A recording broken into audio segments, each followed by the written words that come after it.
हर रोज की तरह दिनेश लाल जी अपने शाम के सैर सपाटे से लौट आए थे। वह अपने जूते उतार ही रहे थे कि बहू ने पूछा, बाबूजी आज हम पार्टी में जा रहे हैं। हम वहीं से खा कर आएंगे। आज रात के खाने में क्या खाएंगे बताइए। दिनेश लाल जी सोचने लगे, आज रविवार तो नहीं है और ना ही किसी की शादी है। जरूर किसी पार्टी में जा रहे होंगे। छोड़ो, मुझे क्या करना है इस उम्र में। अपने विचारों पर काबू करते हुए दिनेश लाल जी बोले, ऐसा करो बेटा, मेरे लिए 2 रोटियां बना दो, दूध के साथ रोटियां ही खाऊंगा। बहू तुरंत बोल उठी, बाबूजी सुबह ही जो बनाई थी उनमें से 2 रोटियां अभी भी बची हुई हैं। अगर आप बहू ने अपना वाक्य अधूरी ही रहने दिया, लेकिन दिनेश लाल जी अच्छी तरह समझ गए कि वह क्या कहना चाहती है। सुबह की रोटियां खाई तो गैस हो जाएगा। सुबह भी बहुत मसाले वाली सब्जी बनाई थी, जिसके चलते अभी तक खट्टी डकारे आ रहे हैं। और इस उम्र में पेट को संभालना मतलब किसी बिगड़े हुए बच्चे को संभालने से भी ज्यादा कठिन काम है। बाबूजी बहू से बोले, नहीं बेटा, इस उम्र में सुबह की रोटी या नहीं खा सकता। तुम्हें थोड़ी तकलीफ होगी, लेकिन मेरे लिए 2 ताजी रोटी बना दो। बहू को बहुत गुस्सा आया। वो दूसरे से गुस्से में ही बड़बड़ाते हुए उठी, अब 2 रोटियां बनाओ या 10, काम तो उतना ही बढ़ेगा। आटा गूंथो, रोटियां बनाओ, किचन और बर्तन साफ करो। इन्हें क्या है, इन्हें सिर्फ ऑर्डर देना है। काम तो मुझे करना पड़ता है ना। बस दिन रात इनकी ही सेवा करते रहो। बहू के बोल दिनेश लाल के गालों पर पड़ रहे थे। हे भगवान, सिर्फ 2 रोटियां बनाने में इतनी तकलीफ। मैंने कोई 5 पकवान तो मांगे नहीं थे। उन्हें बहुत गुस्सा आ गया, लेकिन गुस्सा वहां किया जाता है जहां कोई सुनने वाला हो। उन्होंने अपना गुस्सा निगल लिया। अब तो उन्हें जितनी जल्दी गुस्सा आता था, उससे जल्दी चला भी जाता था। दिनेश लाल जी को अपनी पत्नी की बहुत याद आई। निर्मला के जीते जी उन पर कभी बासी रोटी खाने की नौबत नहीं आई थी। उल्टा खाने में 10 चीजें और मिल जाती थी। खाने के साथ मीठा, पापड़, अचार, दही, छाछ, सलाद और पता नहीं क्या क्या।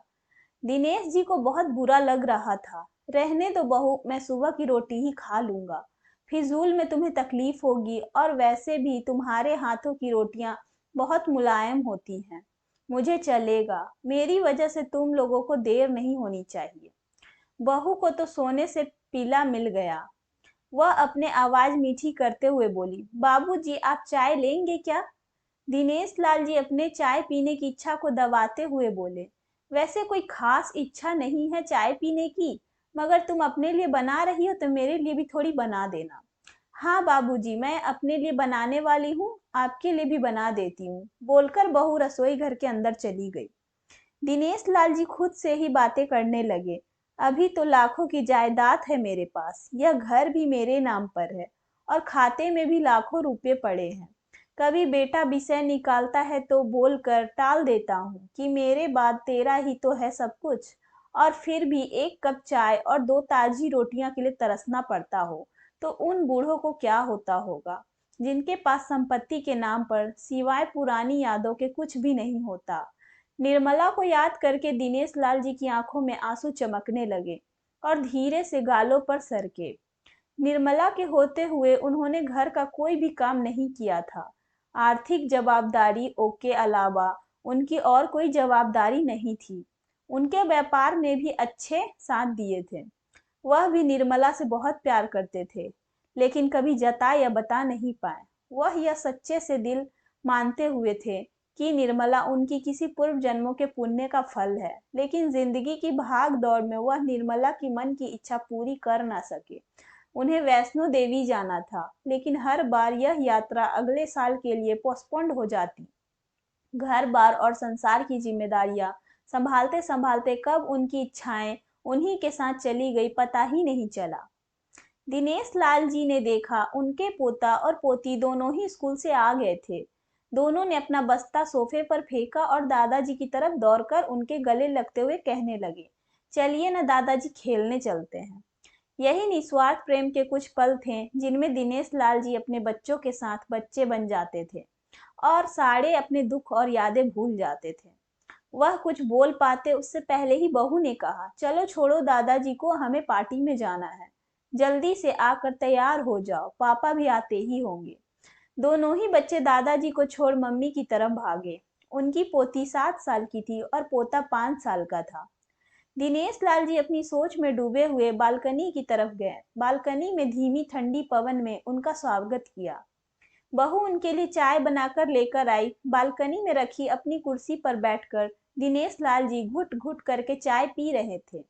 पी क्या रहे थे, निगल रहे थे, क्योंकि चाय के नाम पर सिर्फ कम शक्कर वाला गर्म पानी था, ना इलायची ना अदरक।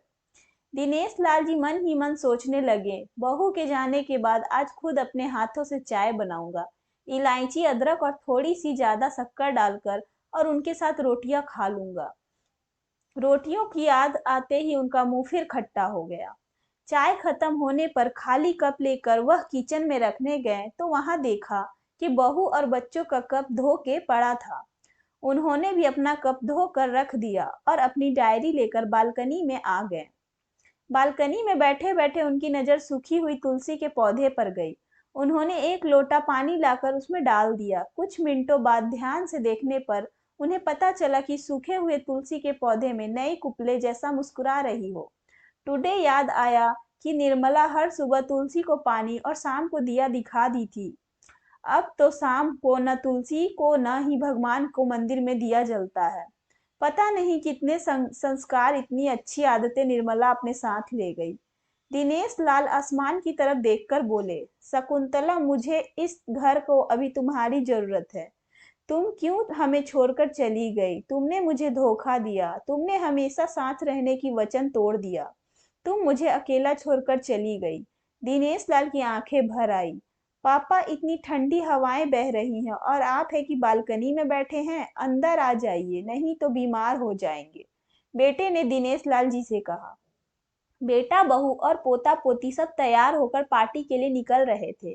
किसी ने झूठ मूठ की मन रखने के लिए उनसे पूछा तक नहीं कि चलिए। बाबा, आप खाना खाकर जल्दी से जाइएगा, हमें आने में जरा देर हो जाएगी। ज्यादा देर तक जागना आपकी सेहत के लिए अच्छा नहीं है। हमारे पास घर की दूसरी चाबी है, हमारी चिंता मत कीजिएगा, बेटे नहीं जाते हुए कहा। ऐसे बोल रहे हैं जैसे मेरी सेहत की बहुत फिक्र है। कितने दिनों से बोल रहा हूँ, डॉक्टर के पास ले चलो, बीपी बढ़ा हुआ है, शुगर भी चेक करवाना है। थोड़ा सा भी चलता हूँ तो हाँफने लगता हूँ। बेटा कहता है कि बुढ़ापे में यह सब तो होता ही है, ज्यादा भ्रम मत पालिए। वाह बेटा, बूढ़े बाप के पास बैठने के लिए थोड़ा सा भी टाइम नहीं है तेरे पास, और पार्टी के लिए टाइम ही टाइम है। ऐसे अनगिनत विचार उनके दिमाग में चल रहे थे, लेकिन फिर भी उन्होंने हाँ में सिर हिलाया। सभी पार्टी में चले गए। दिनेश लाल जी हॉल में रखे कुर्सी पर आकर बैठे। खाना खाने की अभी कोई इच्छा ही नहीं थी, इसलिए टीवी चालू की। आज वैलेंटाइन डे था, प्यार का दिन, इसलिए टीवी पर भी उसी के बारे में दिखा रहे थे। दिनेश लाल जी की नजर पास में रखी अपनी पत्नी की फ्रेम पर गई, जिसने लाल कलर की साड़ी पहन रखी थी। प्यार तो उन्होंने भी खूब किया था निर्मला जी से, पूरी जिंदगी किया था, जी जान से किया था, लेकिन कभी बोल नहीं पाए। टीवी पर दिखा रहे थे, लोगों ने लाल कपड़े पहने रखे थे, हाथों में लाल फूलों के गुच्छे लेकर वह ग्रीटिंग कार्ड्स की खरीदारी कर रहे थे। पता नहीं दिनेश लाल जी के मन में क्या आया, उन्होंने अपने पैसों का बंटवा लिया और निकल पड़े। निर्मला जी के याद में चलते चलते वो एक आइसक्रीम पार्लर के पास पहुंचे। उनको श्वास चढ़ गया था, उनके सांसों की गति तेज हो गई थी। आइसक्रीम पार्लर के पास एक कुर्सी पर वह आकर बैठे। तभी वहां एक छोटी बच्ची आई जो गुब्बारे बेच रही थी। बच्ची बोली, दादाजी, गुब्बारे लोगे क्या? इतने ही बचे हैं, बिक जाएंगे तो जल्दी घर चली जाऊंगी। दिनेश लाल जी ने देखा 10-12 रंग बिरंगे गुब्बारे थे। उन्हें याद आया कि निर्मला जी को गुब्बारे बहुत पसंद थे, लेकिन अब गुब्बारे लेकर क्या करूं? उन्हें बच्चों की आंखों में सच्चाई और आशा दिखी। उन्होंने 200 दिए और सारे गुब्बारे खरीद लिए। उन्हें फिर से निर्मला जी की याद आई, क्योंकि वह भी घर से निकलते समय हमेशा थोड़े एक्स्ट्रा पैसे लेकर निकलती थी और किसी न किसी जरूरतमंद को मदद किया करती थी। कभी वो टोकते तो कहती, हमें भगवान ने लेने वालों को नहीं, देने वालों की लाइन में खड़ा किया है, और थोड़े रुपयों के बदले में लाखों की दुआएं मिलती है, तो मुझे टोक मत कीजिए। आंखों में आंसुओं के साथ दिनेश लाल जी खड़े हुए रास्ते के बीचों बीच आए। उन्होंने आसमान की तरफ देखा, अपने हाथों में पकड़े गुब्बारे आसमान में छोड़ दिए और चिल्लाकर बोले, निर्मला, मैं तुमसे बहुत प्यार करता हूँ। उनके सांसों की गति बढ़ गई, उनका शरीर लड़खड़ाया और जमीन पर धड़ से गिर पड़े। आसपास के लोगों को कुछ भी पता चल पाए उससे पहले ही दिनेश लाल जी इस मोह माया की दुनिया को अलविदा कह दिया। उन्हें अपनी पत्नी से मिलने की बहुत जल्दी थी। आशा करती हूँ आपको यह कहानी अच्छी लगी होगी। इसी तरह की कहानी को सुनने के लिए मेरे चैनल को सब्सक्राइब जरूर कर ले। धन्यवाद।